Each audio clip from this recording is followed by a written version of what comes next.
Hello friends, welcome to my YouTube channel. आप जानते ही होंगे हमारे चैनल पर धार्मिक कथाएं सुनाई जाती हैं। तो आज की कथा है धनुर्धर अर्जुन। अर्जुन कुंती का सबसे छोटा पुत्र था। इसके पिता का नाम पांडु था, लेकिन वास्तविक पिता तो इसका इंद्र था। पांडु रोगग्रस्त था और पुत्र पैदा करने की उसमें सामर्थ्य नहीं थी। इसी कारण उसने कुंती को अन्य पुरुष के साथ रमन करने की आज्ञा दे दी थी, जिससे पुत्रों के द्वारा आगे वंश परंपरा तो चले। उस काल में इस प्रकार के यौन संबंध किसी प्रकार दूषित नहीं समझे जाते थे, क्योंकि उनके पीछे उद्देश्य पवित्र रहता था। इस प्रकार पांडु की आज्ञा से कुंती को इंद्र से अर्जुन, धर्म से युधिष्ठिर, पवन से भीम और माद्री को अश्वनी कुमारों से नकुल और सहदेव पुत्र रूप में प्राप्त हुए। अर्जुन इंद्र के समान ही प्रतापी और पराक्रमी था। पांडवों में सबसे अधिक युद्ध कुशल और वीर वही था। महाभारत युद्ध में इस पक्ष का सबसे बड़ा महारथी वही था, जिसने कौरवों के परम वीरों से टक्कर ली और अंत में उसको पराजित कर दिया। इंद्र ने पिता होने के नाते समय समय पर अर्जुन की सहायता की थी। गुरु द्रोणाचार्य ने उसको धनुर्वेद की शिक्षा दी थी। उस समय पाठशाला में कौरव पांडव सभी मिलकर अस्त्र शस्त्र विद्या सीखते थे। अर्जुन उन सब में तीव्र बुद्धि वाला था। गुरु के बताने पर तत्क्षण ही बात उसकी समझ में बैठ जाती थी और वह उसी समय उसका प्रयोग करके सभी अन्य साथियों को विस्मित कर देता था। कौरव के विद्वेष का एक कारण यह भी रहा, गुरु द्रोणाचार्य उसको अपनी पुत्र अश्वत्थामा से भी अधिक चाहते थे। वह भी सदा गुरु की भक्ति में संत रहता था। इसी गुरु भक्ति के कारण तो वह महाभारत युद्ध प्रारंभ होने से पूर्व युद्ध स्थल पर खड़ा हुआ व्यथित हो उठा था कि गुरु और इस वृत्ति समुदाय को मारकर ऐसा कौन सा सुख है जिसकी मैं कामना करूं। लेकिन श्री कृष्ण के उपदेश ने उसके संशय को मिटा दिया। फिर चाहे द्रोणाचार्य कौरव पक्ष से लड़ रहे थे, अर्जुन की श्रद्धा उनके प्रति कम नहीं हुई थी। जब भी वह गुरु के सामने जाता था, उनको प्रणाम करता था और आशीर्वाद प्राप्त करने की इच्छा करता था। अश्वत्थामा और अर्जुन में काफ़ी गहरी मित्रता थी। वे दोनों ही गुरु के प्यारे थे और सदा अपना अस्त्र शस्त्र कौशल बढ़ाने में लगे रहते थे। एक रात की बात है, गुरु द्रोणाचार्य और अर्जुन के पास बैठे भोजन कर रहे थे। उसी समय सहसा दीपक बुझ गया, अंधेरा हो गया और उसमें हाथ से हाथ दिखाना असंभव हो गया। उस समय यह देखकर कि अर्जुन के हाथ का कौर सीधे मुंह में ही गया, उन्होंने कहा, वत्स अर्जुन, अब मुझे विश्वास है कि तू शब्दवेदी बाण चलाना शीघ्र सीख जाएगा। उसी समय द्रोणाचार्य ने शब्दवेदी बाण चलाना अर्जुन को सिखाया और वह कुछ ही क्षण में उसकी क्रिया सीख गया। उसी के द्वारा तो उसने अनेक स्थलों पर शत्रुओं के कुचक्रों को व्यर्थ कर दिया था। एक बार गुरु द्रोणाचार्य ने इसकी परीक्षा भी ली थी। जब वे अपने शिष्यों के साथ गंगा नहाने गए तो जल में उतरते ही एक मगर ने उनका पैर पकड़ लिया था। द्रोणाचार्य ने शिष्यों की परीक्षा लेने हेतु पुकारा, वर्षों मुझे यहाँ एक ग्रह ने पकड़ लिया है। यह जल के भीतर मुझे खींच ले जा रहा है, आकर मुझे बचाओ। गुरु की पुकार सुनकर सभी छात्र भाग कर आए, लेकिन तट पर आकर कभी की कर्तव्य विमुख से होकर एक दूसरे की ओर ताकने लगे। अकेला अर्जुन ऐसा था जिसने उसी क्षण धनुष पर बाण चढ़ाकर जल के भीतर मारे और पांचों बाण से उस ग्रह को मार डाला। इस तरह कि तत्काल बुद्धि अर्जुन में ही थी। परिस्थिति को सामने झुकना तो उसने सीखा ही नहीं था। कैसा भी बड़े से बड़ा संकट आने पर वह चुनौती देखकर खड़ा हो जाता था और कभी अपने जीवन तक की चिंता नहीं करता था। उसके समान साहसी और बुद्धिमान शायद ही दूसरा कोई था। जब उसने ग्रह को मारकर गुरु को भीषण संकट से बचा लिया तो गुरु ने प्रसन्न होकर उसे प्रयोग और उपसंहार सहित ब्रह्मशीर अस्त्र चलाना सिखाया। इसी प्रकार की एक और परीक्षा गुरु द्रोणाचार्य ने ली। परीक्षा के लिए एक दिन निश्चित कर दिया। उसी सभी शिष्य अपने साहस और कौशल का दंभ करते हुए मैदान में आकर खड़े हो गए, लेकिन उस सब में अर्जुन ही सबसे अधिक कुशल और साहसी प्रमाणित हुआ। गुरु द्रोणाचार्य ने उसकी हृदय से प्रशंसा की, जिसे सुनकर दुर्योधन के हृदय को धक्का लगा। कौरवों में से कोई योद्धा वह काम नहीं कर पाया जो अर्जुन ने किए थे। अंत में कर्ण ने आकर वह सारा कार्य कर दिखाया। तब दुर्योधन को कुछ संतोष आया। कर्ण भी अर्जुन की तरह ही वीर और युद्ध विद्या में निपुण था। उसको तो गुरु भी परशुराम जैसे मिले थे, जिन्होंने अपने अपूर्व पराक्रम से पृथ्वी को 21 बार क्षत्रिय रहित कर दिया था। वह कभी भी अर्जुन के कौशल की प्रशंसा नहीं करता था और उसके सदा उसके प्रति एक ईर्ष्या का भाव उसके हृदय में बना रहता था। इसी कारण वह कभी भी पांडव पक्ष में नहीं मिल पाया।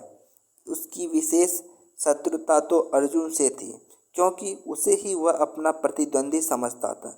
सच भी था, अर्जुन के सिवा दोनों पक्षों में और कोई ऐसा योद्धा ना था जो बाण विद्या में उसको पराजित कर सकता था। अर्जुन ने भी छल से उसको मारा था। अर्जुन के अपार पराक्रम का परिचय हमें उस समय भी मिलता है जब उसने कर्म क्षेत्र में गंधर्वराज अंगारपूर्ण का सामना किया था। गंधर्वराज महापराक्रमी था और पहले पहल उसने अर्जुन को इस तरह ललकारा था जैसे पर्वताकार देह वाला एक योद्धा एक साधारण व्यक्ति को ललकारता है। लेकिन महाबली अर्जुन ने शीघ्र ही अपने पराक्रम का परिचय दे दिया और कुछ ही क्षणों में अपने युद्ध कौशल से गंधर्वराज को विचलित कर दिया। यहाँ तक कि उसने पराजय स्वीकार करके अर्जुन से मित्रता कर ली और उसे चाक्षुषी विद्या सिखा दी, जिसकी प्राप्ति के लिए 6 महीने तक उसको कठोर तपस्या करनी पड़ी थी। गंधर्वराज ने पांडवों को गंधर्व जाति से 100 घोड़े देने का वचन दिया।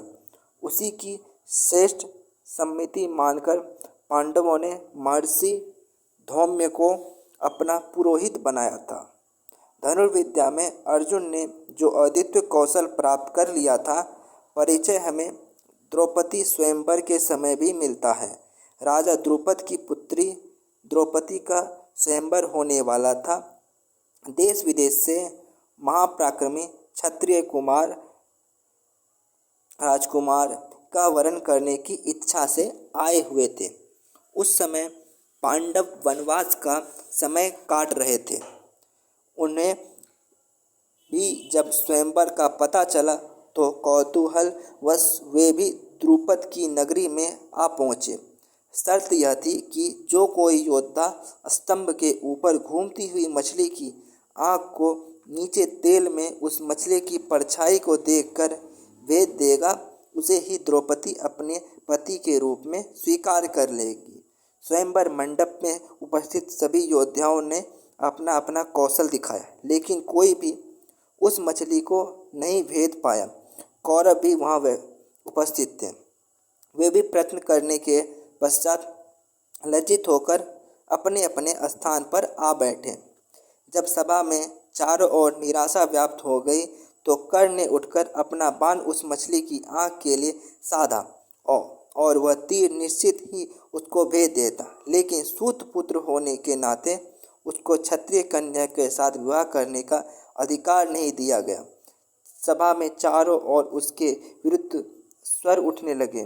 स्वयं द्रौपदी ने ही उसका सूत पुत्र कहकर तिरस्कार किया था। किसी को भी यह पता नहीं था कि वह कर्ण भी क्षत्रिय पुत्र है, क्योंकि सूत उसको पाल पोस कर बड़ा किया था, इसीलिए यही तक का ज्ञान सबको था। कर्ण अपने मन में घुट कर बैठ गया। तब सबसे अंत में अर्जुन ने अपने धनुष पर बाण साधा और नीचे तेल से भरे कहाड़ में मछली की परछाई देखकर उसने उसकी आग वेध दी। बस चारों ओर बैठे योद्धाओं के हृदय थक से रह गए। द्रौपदी ने आकर उसके गले में वरमाला डाल दी। इस तरह अपने वनवास के समय भी अर्जुन के पराक्रम के कारण पांडवों को द्रौपदी जैसी श्रेष्ठ पत्नी मिली, जो सदा पांडवों के लिए प्रेरक शक्ति बनी रही। कौरवों और कर्ण के हृदय में उस समय भी कील सी ठुक गई थी। सभी क्षत्रिय ने इसका विरोध किया था और अपने अपने अस्त्र शस्त्र उठाकर सभी ने अर्जुन को ललकारा था कि हमारे होते हुए एक भिखमंगा द्रुपद की पुत्री को नहीं ले जा सकता। स्थिति काफ़ी भयानक हो गई थी। अर्जुन ने उन योद्धाओं के समूह का अकेले ही सामना किया और सबको परास्त करके उसने यह सिद्ध कर दिया कि वह वनवास के समय भी कोई भिक्षु या याचक नहीं है, बल्कि एक पराक्रमी योद्धा है, जो एक बार तो सारे संसार के योद्धाओं को चुनौती दे सकता है। सबको पराजित करके वह अपने भाइयों के साथ द्रौपदी को माता के पास ले गया। वह अपने भाइयों और माता को अपनी जान से भी अधिक चाहता था। स्वार्थ तो उसे छू तक नहीं गया था। यद्यपि द्रौपदी को उसने अपने पराक्रम के बल पर प्राप्त किया था और उसके भोग करने का अधिकार उसी को था, लेकिन माता के यह कहने पर कि जो भिक्षा लाए हो उसे सभी मिलकर बांट लो, अर्जुन ने द्रौपदी के ऊपर अन्य भाइयों का अधिकार स्वीकार कर लिया। कुंती ने तो बिना यह जाने कि वह द्रौपदी थी कोई स्थूल वस्तु नहीं, यह बात कही थी, लेकिन अर्जुन ने उनकी अपनी माता की आज्ञा का पालन किया। वह कभी भी मर्यादा नहीं तोड़ता था और सदा अपने बड़े भाई युधिष्ठिर की आज्ञा मानता था। जब द्रौपदी पर सभी का अधिकार हो गया तो पांचों भाइयों ने मिलकर यह निश्चय किया, जिस समय द्रौपदी एक भाई के साथ रहे उस समय अन्य चारों भाइयों में से कोई उसके पास ना जाए, और यदि भूल से कोई चला भी जाए तो उसे वनवास भोगना पड़ेगा। एक समय की बात है, युधिष्ठिर द्रौपदी के साथ एकांत में थे और जहाँ वे थे वहीं अर्जुन का धनुष रखा हुआ था। एक ब्राह्मण की रक्षा करने के लिए उसको धनुष की आवश्यकता थी, अतः वह नियम तोड़कर अंदर चला गया और धनुष ले आया। इस तरह उसने ब्राह्मण की रक्षा तो कर ली, लेकिन जो मर्यादा निश्चित की जा चुकी थी उसको मानकर वह वनवास भोगने चल दिया। वनवास में तीर्थ यात्रा करते समय मध्य देश में उसको नाग कन्या उलिपी प्राप्त हो गई। उसके साथ सहवास करके उसने एक पुत्र उत्पन्न किया था, जिसका नाम बब्रुवाहन था। यह बालक अभिमन्यु की तरह ही महापराक्रमी था। अपने पिता अर्जुन को न पहचान कर जब उसने उसी से युद्ध किया था, तब एक बार तो अपने पराक्रम से अर्जुन को भी मूर्छित करके उसे युद्ध स्थल पर पटक दिया था। इसी वनवास काल में ही अर्जुन की श्री कृष्ण से भेंट हुई। जब वह पश्चिम में प्रभास क्षेत्र में पहुँचे तो श्री कृष्ण भी द्वारका से आए थे। श्री कृष्ण ने उसे द्वारका चलने का निमंत्रण दिया तो वे द्वारका आ गए। नियम का पालन करता हुआ अर्जुन नगर के भीतर नहीं घुसा, बल्कि रैवतक पर्वत पर ही ठहर गया। वहीं बलराम तथा यादवगण प्रमुख व्यक्ति उनसे मिलने आए। कुछ दिन तक वह वहीं रहा। इसी बीच में एक उत्सव हुआ जिसमें उसने श्री कृष्ण की बहन सुभद्रा को देखा। उसके रूप और लावण्य को देखकर वह उस पर मोहित हो गया। श्री कृष्ण उसके हृदय के भाव को जान गए और सुभद्रा के लिए योग्य वर समझकर उन्होंने उसे सुभद्रा का हरण करने की सम्मति दी, क्योंकि कृष्ण यह भली भांति जानते थे कि वैसे बलराम तथा अन्य संबंधी सुभद्रा का विवाह अर्जुन के साथ नहीं करेंगे। सखा की बात पर विश्वास करके अर्जुन से सुभद्रा का हरण किया। सुभद्रा भी इस योद्धा को देखकर मुग्ध हो गई और पूर्ण संतोष के साथ उसकी पत्नी होकर चली गई। पीछे से बलराम तथा अन्य यादवों को बड़ा क्रोध आया, लेकिन कृष्ण ने सबको समझा दिया। बलराम तो युद्ध के लिए उतारू हो रहे थे, लेकिन कृष्ण के तर्कों ने समान वे भी चुप हो गए और अंत में सभी ने अर्जुन को सुभद्रा के योग्य वर स्वीकार कर लिया। विधि पूर्वक उन दोनों का विवाह करा दिया। उसी सुभद्रा के गर्भ से वीर बालक अभिमन्यु का जन्म हुआ, जिसने चक्रव्यूह में अपने पराक्रम से शत्रुओं को चकित कर दिया और जो अंत में अपने पिता का यश बढ़ाकर वीर गति को प्राप्त हुआ था। अर्जुन अपने ही सम्मान की चिंता नहीं करता था, दूसरों की मान मर्यादा की भी चिंता उसे रहती थी। उसने इंद्र के विरुद्ध अग्नि की मान मर्यादा की रक्षा की थी। उसी से उसे कपिध्वज नाम का दिव्य रथ और गांडीव धनुष प्राप्त हुआ। अग्नि ने इंद्र के दंभ को चूर करके खांडव वन को भस्म कर दिया। उसमें से केवल मैं नाम का असुर तक्षक नाग और 4 सांडक पक्षियों कसे सिवा कोई जीवित नहीं बचा। चूँकि अर्जुन ने मैं को प्राण दंड दिया था, इसीलिए उसने अपनी कला से पांडव के लिए 1000 खंभों का विलक्षण सभा भवन बना दिया। उसमें उसने कैलाश और मैनाक पर्वत से मूल्यवान मणियाँ लाकर लगाई थी। देवदत्त नाम का शंख भी मैंने ही अर्जुन को दिया था। अर्जुन महान विजेता था। उसने अनेक राजाओं को जीतकर इतना धन वसूल किया था कि उससे पांडवों ने अपनी धूमधाम के साथ राजसूय यज्ञ किया। उस यज्ञ में भी सभी प्रमुख योद्धा आचार्यगण उपस्थित थे। श्री कृष्ण को उस यज्ञ में सबसे अधिक सम्मानीय महापुरुष माना गया था। राजसूय यज्ञ का यह समय पांडवों के ऐश्वर्य और समृद्धि का समय था, लेकिन बाद में युधिष्ठिर के जुए में हारने के पश्चात इनके जीवन का संकट काल उपस्थित हो गया। अर्जुन अपने ज्येष्ठ भ्राता का इतना सम्मान करते थे कि अपना सब कुछ हार जाने के पश्चात जब युधिष्ठिर ने अपने भाइयों और पत्नी को दांव पर लगा दिया, तब भी अर्जुन ने इसका विरोध नहीं किया।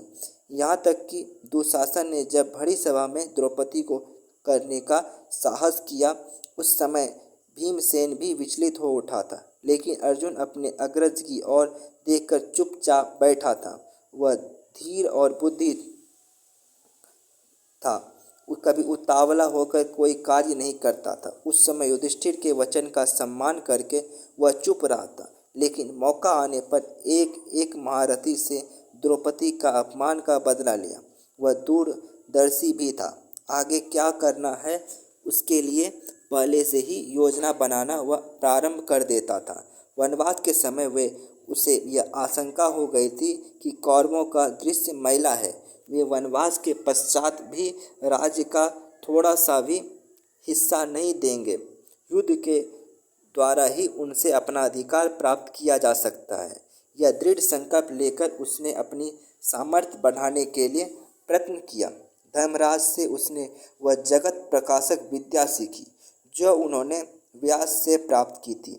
इसके पश्चात दिव्य अस्त्रों की प्राप्ति के लिए वह तपस्या करने चल दिया। हिमालय और गंधमादन पर्वत को लांघ कर वह कैलाश पर्वत पर गया। वहाँ एक वराह के रूप पर उसका एक किरात से झगड़ा हो गया। दोनों मरे हुए वराह को अपना बतलाते थे। अंत में युद्ध हुआ। किरात ने अपनी कला से अर्जुन का सारा पराक्रम हर लिया। इस तरह अपने को निर्बल पाकर अर्जुन को आश्चर्य होने लगा और फिर एक क्षण में ही किरात की अलौकिक शक्ति का अनुमान लगाकर उसने उसको प्रणाम किया और उसे प्रसन्न करके उससे पाशुपतास्त्र प्राप्त किया। वह किरात और कोई नहीं, स्वयं वेश बदले हुए भगवान शिव थे। इस प्रकार उन्होंने अर्जुन के बल की परीक्षा ली थी। इससे यह पूरी तरह स्पष्ट होता है कि अर्जुन परिस्थिति को ठीक तरह पहचान कर उससे लाभ उठाने वाला बुद्धिमान योद्धा था। वह ऐसा मूर्ख क्षत्रिय नहीं था जो अपने पराक्रम का सही अनुमान न लगाकर व्यर्थ का दम भरा करते हैं।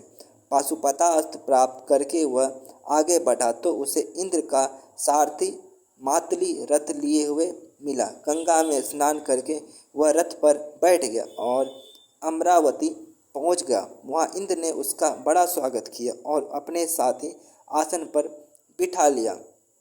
यहाँ उसने 5 वर्षों तक अनेक दिव्यास्त्रों की संचालन क्रिया सीखी। उसी समय चित्रसेन गंधर्व उसका मित्र हो गया, जिसे उसने नाचना गाना आदि सिखाया, जो मत्स्य नरेश विराट के यहाँ काम आया। देव सभा में उर्वशी नाम की महासुंदरी अप्सरा आया करती थी, जिसको अर्जुन वंश माता के रूप में देखा करता था। उसके हृदय के भाव को ना जानकर चित्रसेन ने समझा कि वह उसके सौंदर्य पर मोहित हो गया है, इसीलिए उसने एक दिन उर्वशी को उनके पास भेज दिया। उर्वशी अपना कामुक रूप लेकर उनके पास पहुंची और सहवास के लिए इच्छा प्रकट करने लगी। अर्जुन के तेजस्वी रूप को देखकर वह काम से पीड़ित हो रही थी। उसने अर्जुन को अपने साथ रमन करने की इच्छा जताई। यह सुनकर अर्जुन ने चौंक कर कहा, उर्वशी, आप तो हमारी वंश माता हैं, फिर मैं ऐसा पाप कैसे कर सकता हूँ।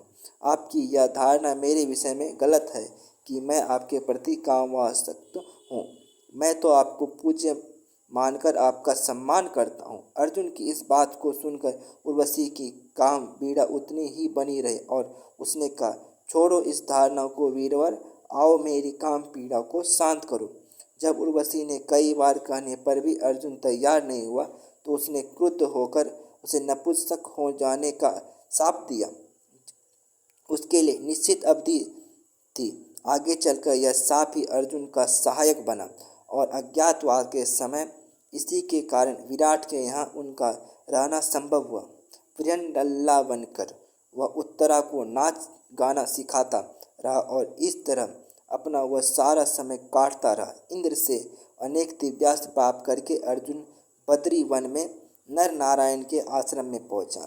अन्य पांडव भी वहीं प्रतीक्षा कर रहे थे। आकर उसने अपने भाइयों को अपनी यात्रा का सारा विवरण सुनाया और जो दिव्यास्त्र प्राप्त किए थे उनका परिचय दिया। अर्जुन स्वार्थी और संकुचित मनोवृत्ति का मनुष्य नहीं था। उसका हृदय उदार और क्षमाशील था। यद्यपि कौरवों ने उसका और उसके भाइयों का अनिष्ट कर दिया था और उसकी पत्नी का अपमान किया था, लेकिन भाई के नाते फिर भी अर्जुन ने एक बार गंधर्वराज चित्रसेन से युद्ध करके दुर्योधन आदि को छुड़ाया। चित्रसेन उसका मित्र था, लेकिन एक बार उसने भाइयों के पीछे इस मित्रता की भी चिंता नहीं की। दुर्योधन फिर भी कठोर और ईर्ष्यालु बना रहा, लेकिन अर्जुन को इसका विशेष खेद नहीं हुआ, क्योंकि वह तो कर्तव्य की श्रेष्ठता में विश्वास करने वाला व्यक्ति था। कर्तव्य से प्रेरित होकर कठिन से कठिन कार्य करने की क्षमता उसमें थी। उसी प्रकार कर्तव्यपरायणता का परिचय उसने उस समय दिया जब वह अज्ञातवास के समय राजा विराट के यहाँ ठहरा हुआ था और कौरवों ने विराट के ऊपर आक्रमण कर दिया था। झूठा दंभ करने वाला उत्तर उस समय अर्जुन को सारथी बनाकर युद्ध के लिए ले गया था, लेकिन वह कौरवों की सैन्य शक्ति को देखकर डरकर भागने लगा।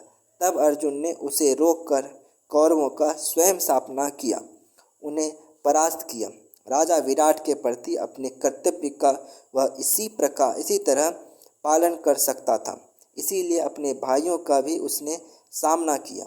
इससे स्पष्ट हो जाता है कि अर्जुन को किसी व्यक्ति विशेष से लगाव नहीं था, बल्कि कर्तव्य और न्याय और सत्य की भावना ही उसके जीवन के लिए प्रेरक शक्तियाँ थीं। फिर अभिमान तो उसको छूकर तक नहीं गया था।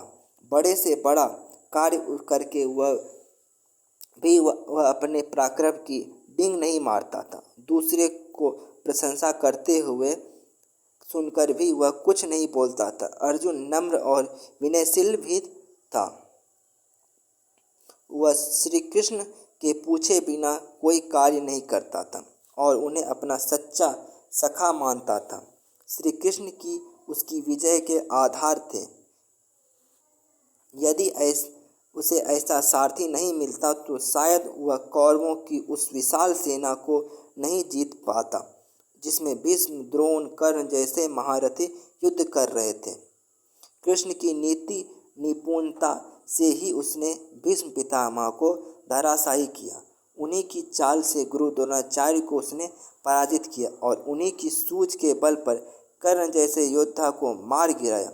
इन 3 पराक्रमी सेनापतियों से टक्कर लेना मामूली काम नहीं था, लेकिन अर्जुन से अपनी सामर्थ्य और शक्ति के बल पर इनका सामना किया और इन सब को धराशायी करके विजय का शंख बजाया। कृष्ण ने अनेक बार उसके जीवन की भी रक्षा की थी। पहले तो भीष्म जैसे पराक्रमी से ही उसका बचना कठिन था, फिर कर्ण तो उसे जीवित कभी नहीं छोड़ता। जब उसने सर्प के विष में बुझा बाण उसकी ओर लक्ष्य करके मारा था वही और यह घोषणा की थी कि अर्जुन मारा गया, तब श्री कृष्ण ने ही घोड़ों को बिठाकर रथ को नीचे किया था, जिससे वह भयानक बाण अर्जुन का मुकुट काटकर ही निकल गया था, नहीं तो उस दिन उसके जीवन का अंत था। इस तरह अनेक स्थलों पर हम अर्जुन के जीवन में कृष्ण की महत्ता पाते हैं। कृष्ण के उपदेश के फलस्वरूप ही वह निष्काम कर्मयोगी हो गया था। कर्तव्य के आगे सुख और दुख एक जैसे ही उसको दिखाई पड़ते थे। इसी उपदेश की शक्ति से वह पूरे महाभारत युद्ध में कभी विचलित नहीं हुआ। हम पहले ही देख चुके हैं कि स्वार्थ तो उसके हृदय पर कभी अधिकार नहीं जमा सका। इंद्र ने सब उससे इंद्रपुरी में रहकर ऐश्वर्य भोगने के लिए कहा था, लेकिन अपने सुख के लिए उसने भाइयों का तिरस्कार नहीं किया। वास्तव में वह पूरा साधक था। एक बार जिसकी भी दृढ़ कल्पना अपने हृदय में कर लेता था, फिर कोई भी शक्ति उसे उस मार्ग से नहीं हटा पाती थी। इस प्रकार उर्वशी के ऊपर कामवासक न होकर उसने अपने अखंड ब्रह्मचर्य का परिचय दिया था। एक तरह से देखा जाए तो वह जितेंद्रिय था। उसको मन पर अधिकार था और जब कभी किसी प्रकार का संशय उठता भी था तो कृष्ण उसको दूर करने के लिए उसके पास रहते थे। उसके किसी के साथ प्रणय संबंध जोड़ने में भी एक प्रकार का गौरव रहता था। छिपकर प्रेम करना तो उसे आता ही नहीं था। वह तो पहले अपने पराक्रम का परिचय देता था और अपने आप को पूरी तरह समर्थ प्रमाणित करके किसी सुंदरी से प्रेम करता था। उसके प्रेम में वीरों की सच्चाई थी। राज परिवार का व्यक्ति होते हुए भी वह कूटनीति नहीं जानता था। वह तो सीधा सच्चा योद्धा था। पर्वत से टकराने की सामर्थ्य रखता था, लेकिन साम दाम दंड भेद पूर्ण नीति में निपुण नहीं था। इसके लिए तो कृष्ण ही सदा उसको मार्ग दिखाया करते थे। वह तो इतना सीधा था कि स्वयं अपने समर्थक धृष्टद्युम्न से ही इस आधार पर उलझ पड़ता था कि उसने द्रोणाचार्य को मारा था। यद्यपि द्रोणाचार्य के वध के पीछे सारी चाल तो कृष्ण की थी। धृष्टद्युम्न ने तो उसका चाल के बाद द्रोणाचार्य को केवल मार डाला था और फिर द्रोणाचार्य का मरना पांडवों के हित में ही था। लेकिन अर्जुन के हृदय में गुरु भक्ति उमड़ पड़ी थी। उस समय अपना हित अहित उसे कुछ भी नहीं सूझा। इससे स्पष्ट होता है कि वह सरल हृदय योद्धा था। उसके लिए सदा एक निर्देशक की आवश्यकता रहती थी और वह निर्देशक कृष्ण थे। यदि वे ना होते तो गीता का उपदेश सुनाने के पश्चात भी हो सकता था अर्जुन स्वजनों की मृत्यु देखकर विचलित होकर युद्ध भूमि से चला जाता, लेकिन कृष्ण ने सदा उसको उचित मार्ग पर लाए रखा। इस तरह भावुकता अर्जुन ने चरित्र में एक शिथिलता के रूप में थी, लेकिन सरल हृदय व्यक्तियों में वह स्वाभाविक ही है। यदि अर्जुन और अन्य पांडव इतने सरल हृदय वाले नहीं तो दुष्ट दुर्योधन उसको इतने कष्ट न दे पाता। वे तो सदा सत्य और न्याय मर्यादा की रक्षा करना ही अपने जीवन का चरम उद्देश्य समझते थे और राजनीति में इन्हीं वस्तुओं की विशेष आवश्यकता नहीं होती। उसे तो आवश्यकता पड़ने पर कुटिलता का भी आश्रय लेना पड़ता है। महाभारत में राजा के धर्म के विषय में विस्तृत विवेचना है। उसमें राजा की नीति का वर्णन किया गया और बताया गया है कि भेद नीति से राजा को अपने शत्रुओं का दमन करना चाहिए। सरलता और सच्चाई का आश्रय लेकर शत्रु कभी वश में नहीं आ सकता है। यही पांडवों की कमजोरी थी, लेकिन कृष्ण जैसे कूटनीतिज्ञ उनके साथ थे, इसीलिए अंत में विजय उनकी हुई। इस सरलता का एक उदाहरण यही है कि अर्जुन के पुत्र का वध कौरवों ने कर दिया था और उस पर दुखी होकर उसने जयद्रथ को मारा था। लेकिन अगर वह चाहता तो अपने दिव्य अस्त्रों के बल से सभी शत्रुओं का विनाश कर सकता था, लेकिन उसने ऐसा नहीं किया। दूसरी तरफ अश्वत्थामा को देखो कि कितने दिनों तक उसके हृदय में प्रतिशोध पलता रहा और अंत में उसने द्रौपदी के 5 पुत्रों की हत्या करके ही चैन लिया। यहाँ तक कि पांडवों को पूरी तरह नष्ट करने के लिए उसने ब्रह्मास्त्र का प्रयोग भी किया था। ऐसा निर्दयतापूर्ण कार्य अर्जुन कभी नहीं कर सकता था। उसने अपने प्रतिशोध की आग को शांत करने के लिए निहत्थे बालकों पर कभी हाथ नहीं उठाया। वह तो योद्धाओं को ललकारना जानता था और उन्हीं को पराजित करने में सच्चा गौरव मानता था। इस तरह कहीं भी देखे अर्जुन ने कूटनीति का कभी आश्रय नहीं लिया। इसके अलावा क्षमा भी उसके स्वभाव का विशेष गुण था। यह गुण तो युधिष्ठिर में विशेष रूप से था। अपने पुत्रों के हत्यारे अश्वत्थामा को भी उस महान युधिष्ठिर ने क्षमा कर दिया। कौरव पक्ष में कभी किसी योद्धा के अंदर यह गुण नहीं था। युधिष्ठिर के संस्कार अर्जुन पर भी पड़े थे। वह भी क्षमाशील था।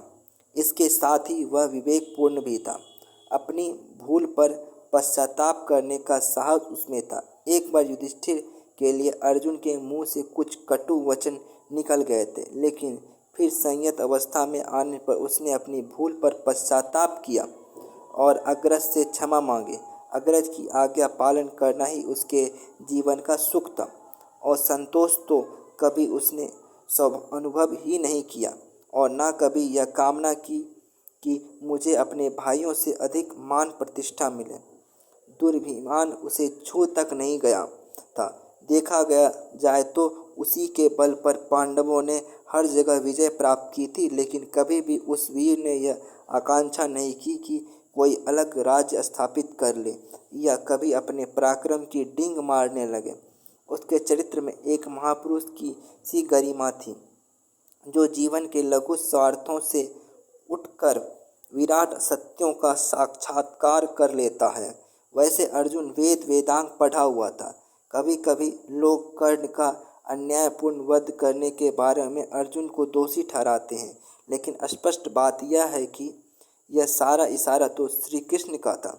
यदि कृष्ण आदेश नहीं देते तो अर्जुन कभी कर्ण को रथ का पहिया निकालने के समय नहीं मारता। चाहे वह परास्त हो जाता, लेकिन कर्ण के सामने आकर युद्ध करता। कृष्ण ने परिस्थिति को देखकर ही ठीक ही किया था। इसके अलावा कर्ण को मारना और किसी तरह से संभव नहीं था। फिर विधाता की गति भी कुछ ऐसी ही थी। कर्ण को परशुराम का यह शाप भी था कि अर्जुन से युद्ध करते समय वह शस्त्र प्रयोग करना भूल जाएगा। इसीलिए अर्जुन को इस संबंध में किसी प्रकार दोषी ठहराना उचित नहीं है। इसी प्रकार भीष्म पितामह की भी हत्या अन्याय से अर्जुन ने ही की थी। स्वयं भीष्म ने ही अपनी मृत्यु का उपाय उसे बता दिया था। फिर उसके लिए किसी प्रकार के छल के लिए स्थान ही नहीं था। उक्त विवरण से हमें यही पता चलता है कि अर्जुन एक अजेय योद्धा था, लेकिन कृष्ण ही उसके एक ऐसे साथी थे जिनकी सहायता से उसके सभी कार्य पूर्ण हो जाते थे। जब कृष्ण इस संसार को छोड़कर चले गए थे तो अर्जुन ने देखा कि उस गांडीव धनुष द्वारा अर्जुन कृष्ण की स्त्रियों की अभीरों से रक्षा नहीं कर सका। वे लोग उन स्त्रियों को लूट कर ले गए और अर्जुन गांडीव की प्रत्यंचा नहीं खींच सका।